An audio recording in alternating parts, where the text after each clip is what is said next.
Process Art Discovery. I want to welcome you back and thank you for subscribing to us. Today we got a really special guest. This is a special friend of mine and fellow artist. This is Audrey Krol, and we're in Kelowna, BC.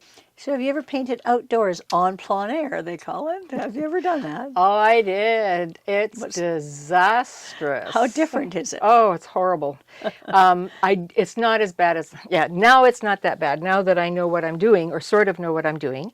The first one, I worked from reference photos, and so you have this little reference photo, and of course you've got boundaries.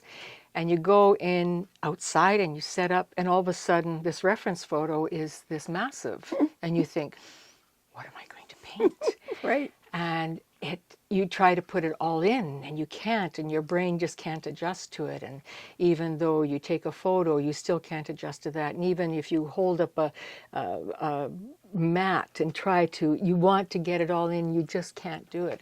So my first one was an absolute disaster, and I think I just washed it off and never touched it again, and did not touch plein air for a couple of years until I went outside and thought, okay, this has got to work. And I realized that you pick a very small section, and that's what you work on. So now it's fun, but before, totally challenging. If you want a challenge in your life, go for that.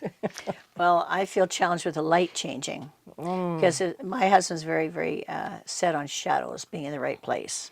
And the shadows change. They do.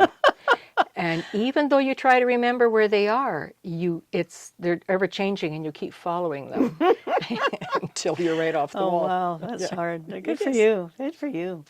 Thanks very much, folks, for joining us. This is Process Art Discovery, Doreen Velin.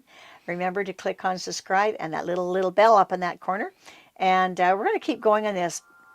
We're going to keep going because this is good stuff. Thanks.